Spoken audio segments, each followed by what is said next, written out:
So hey guys, this is Pushpendra and welcome back to the new vlog. और हिंदी का paper हमारा हो चुका है, बहुत ही अच्छा गया था। और अब बारी है इंग्लिश के पेपर की, जो कि कल है 26 को। और बहुत ज़्यादा दिल में धक धक हो रही है, क्योंकि भाई पेपर वैसे तो शायद ईजी आता है, लेकिन यार उसके अनसीन पैसेज बहुत मुश्किल होते हैं, तो इस वजह से बहुत दिक्कत हो रही है। तो आज के इस व्लॉग में सारे बताने वाला हूँ, एक्सपीरियंस वगैरह सब, मतलब कि पेपर कैसा गया, कितने मार्क्स एक्सपेक्ट कर रहा हूँ, और उससे एक दिन पहले का भी अपना सारा रूटीन वगैरह दिखाने वाला हूँ, मॉर्निंग का भी।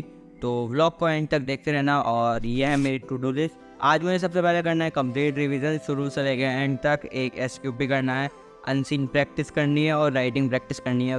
ये दोनों चीज़ें मैं करने वाला हूँ अपने PYQ से। तो PYQ करूँगा और SQP अब पहले करने वाला हूँ। और टाइम देख लो, टाइम इज़ अराउंड 3 PM अभी, और सुबह से मैंने ज़्यादा कुछ नहीं करा है, तो इसलिए मैंने रिकॉर्ड भी नहीं करा था। तो चलो अब जल्दी से इस ब्लॉग को स्टार्ट करते हैं। तो भाई अभी मैं सबसे पहले कर रहा हूँ अपना SQP एक मतलब सैम्पल पेपर। और ये सैम्पल पेपर मैं इसलिए कर रहा हूँ ताकि मेरी थोड़ी सी प्रैक्टिस हो जाए ग्रामर वगैरह सेक्शन पे, और जितना भी लिटरेचर का पोर्शन है सब पे थोड़ा एक बार मतलब प्रैक्टिस हो जाए। अपनी प्रैक्टिस देख लेता हूँ कि कितनी प्रैक्टिस है, उस हिसाब से मैं रिविज़न वगैरह करूँगा। तो अभी मैं अपना ये SQP कर रहा था, और SQP करते करते यार एक बात की तो मुझे फिर भी टेंशन हो रही थी कि अगर मेरे SQP के अच्छे मार्क्स नहीं आए, मतलब इस सैम्पल पेपर में अच्छे मार्क्स नहीं आए, तो मैं एकदम से डिमोटिवेट हो जाऊँगा। और अगर अच्छे मार्क्स आ गए तो भाई मैं मोटिवेट हो जाऊँगा। लेकिन जब मैं इस सैम्पल पेपर को कर रहा था तब मुझे ये पता चला कि ये सैम्पल पेपर बहुत ही ज़्यादा इजी है भाई। मतलब इतना इजी तो नहीं कह सकता, लेकिन बहुत ही ज़्यादा इजी था। और इसमें मतलब जो अनसीन पैसेज था ना, बहुत ज़्यादा इजी था। और मैं ये सोच रहा था कि अगर ऐसा पैसेज अगर स्कूल में आ जाए तो मज़ा आ जाएगा।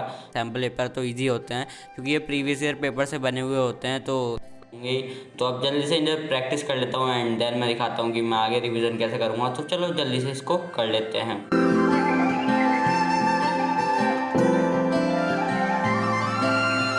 तो गाइस अभी टाइम हो रहा है 4 PM, और यहाँ पे मैंने सैम्पल पेपर कर लिया है पूरा कंप्लीट। और भाई अगर इतने टाइम में अगर वो वाला पेपर हो गया जो बोर्ड में आएगा, मज़ा आ जाएगा। और अब मैं थोड़ा सा मतलब ब्रेक लेने वाला हूँ, उसके बाद मैं अपना रिवीजन स्टार्ट करूँगा, क्योंकि अभी मुझे मार्केट जाना है, कुछ इंक्स वगैरह लेके आनी है रिफ़िल की। और इसके यहाँ पर मेरा सैम्पल पेपर तो हो चुका है, एंड अब मुझे अपना कंप्लीट रिवाइज करनी है इंग्लिश को, देन आगे करूँगा ये। तो भाई ब्रेक लेने के बाद में अब मैं यहाँ पर डियर सर के नोट्स थे, मतलब डियर सर ने लेक्चर लिए थे यूट्यूब पे लाइव, उसके नोट्स थे, उससे मैं समरी रिवाइज कर रहा था हर चैप्टर की। और इसमें पता है क्या है, इसमें इंपॉर्टेंट कीवर्ड्स हैं, जितने भी इंपॉर्टेंट कीवर्ड्स हैं वो सब इसमें आ जाएंगे, और उन्हें पढ़ के बस इसको एक बार ध्यान में रखना है, पूरा एग्ज़ाम अच्छे से जाएगा। और मुझे ऐसा लगता है भाई जाएगा, क्योंकि भाई बहुत ही ज़्यादा आसान समरी है, और अच्छे अच्छे वर्ड्स भी इसमें, कीवर्ड्स भी इसमें, सब कुछ इसमें है। बस इसे ही रिवाइज़ कर रहा हूँ। एंड इसके मतलब फुटप्रिंट्स की भी है, फर्स्ट फ्लाइट की भी है, ये सब रिवाइज़ करूँगा अब मैं। और शाम तक रिवाइज़ हो जाएंगे लगभग 7-8 बजे तक, और उसके बाद में फिर मैं सो जाऊँगा थोड़े से PYQ वगैरह करके। तो अब मैं जल्दी से ये भी रिवाइज़ कर लेता हूँ। मतलब समरी है, ज़्यादा कुछ तो नहीं है, लेकिन टाइम तो लगेगा ना। मतलब 10-10 बार पढ़ना आसान बात नहीं है। उन्होंने कहा था कि 10 बार पढ़ना है कम से कम। अब मैं जल्दी से 10-10 बार पढ़ूँगा सबको, और समरी रिवाइज़ कर लूँगा। तो चलो अब पढ़ लेते हैं।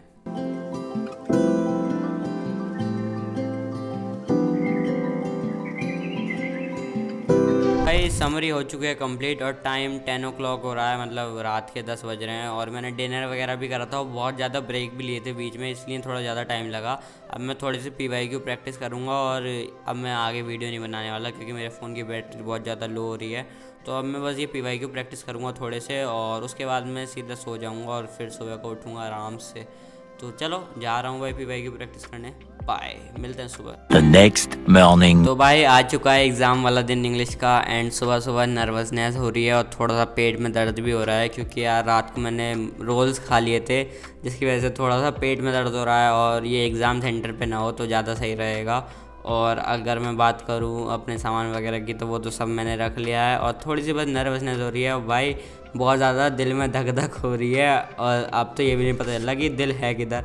और देख लो टाइम अराउंड 8:30 से ज़्यादा ही हो चुके हैं, और यहाँ पर मैं ये एडमिट कार्ड है मेरा, दिखाने नहीं वाला हूँ खोल के, और बोतल है, और ये ग्रामर की बुक कॉपी है। इसमें से मुझे थोड़ा सा रिवाइज़ करना है, डायरेक्ट इनडायरेक्ट यार, उसमें थोड़ी प्रॉब्लम आ रही थी और लेटर में भी। तो ये दोनों चीज़ें अभी मैं रिवाइज़ करूँगा एक बार, एंड फिर सीधे जाना है स्कूल। और ये है मेरी टू डू लिस्ट कल वाली, और ये मेरी बुक्स वगैरह मतलब ये सब रखा है। टाइम भी तुम देख लो। अब जाता हूँ यार, पेपर देख के आता हूँ, 3 घंटे बाद मिलते हैं, तब तक के लिए भाई बाय। 3 hours later. सो भाई फाइनली आ चुका हूँ मैं इंग्लिश का एग्ज़ाम दे के। और सुबह जितनी भी टेंशन थी, जितनी भी नर्वसनेस थी और जितने भी बुद्धि में जितनी भी टेंशन वगैरह थी, सब जा चुकी हैं। क्योंकि भाई बोर्ड एग्ज़ाम का जो इंग्लिश का पेपर है इस साल बहुत ही ज़्यादा इजी आया था। मतलब पिछले साल से तो भाई बहुत ही ज़्यादा इजी कहूँगा मैं, क्योंकि जो पेपर की बहुत टेंशन थी मुझे। सबसे पहले जो टेंशन थी वो थी अनसीन पैसेज में, जो कि भाई इतना इजी आया था कि अभी मैं दिखाऊंगा तो तुम सोच ही नहीं सकते। और उसके बाद में ग्रामर भी इजी थी, और जो लॉन्ग क्वेश्चन थे वो तो थे भी भाई डायरी एंट्री वगैरह पे, तो वो भी बहुत ही ज़्यादा ईजी थे। एंड भाई इतना इजी पेपर तो कोई भी कर देगा। और जितनी भी टेंशन थी सब मिट चुकी है, और स्कोर अब 90+ तो हो गई, और उससे ज़्यादा भी हो सकता है। क्योंकि यार मिस्टेक, अगर मैं मिस्टेक की बात करूँ मेरी, तो मिस्टेक या तो राइटिंग सेक्शन में होगी और या फिर ग्रामर में होगी। लिटरेचर सेक्शन में कोई मिस्टेक होगी नहीं। और अगर मैं पेपर अटेम्प्टिंग स्ट्रेटजी के बारे में बात करूं तो मैंने पेपर अटेम्प्ट करा था सबसे पहले grammar, then writing, then literature, and then unseen passage. And unseen passage में मुझे बहुत ज़्यादा टेंशन हो रही थी, तो इस वजह से मैंने कल भी बहुत ज़्यादा अनसीन पैसेज प्रैक्टिस करे थे रात को। उस मतलब जब सोने गया था उस टाइम प्रीवियस ईयर पेपर से बहुत ज़्यादा अनसीन पैसेज प्रैक्टिस करे थे, तो वो सही गया। और जो पेपर का सेट था वो 1 था। पेपर इजी था भाई बहुत ज़्यादा, कोड था 241, और इतना इजी पेपर होगा नहीं। चलो मैं पेपर दिखाता हूँ तुम्हें।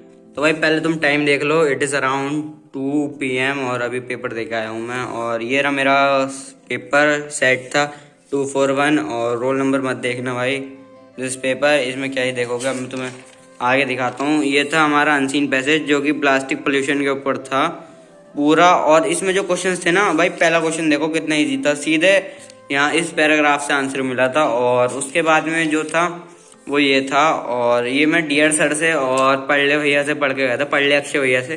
पेपर बहुत इजी आया था, और ज़्यादातर कहूँगा वहीं से ही आया था।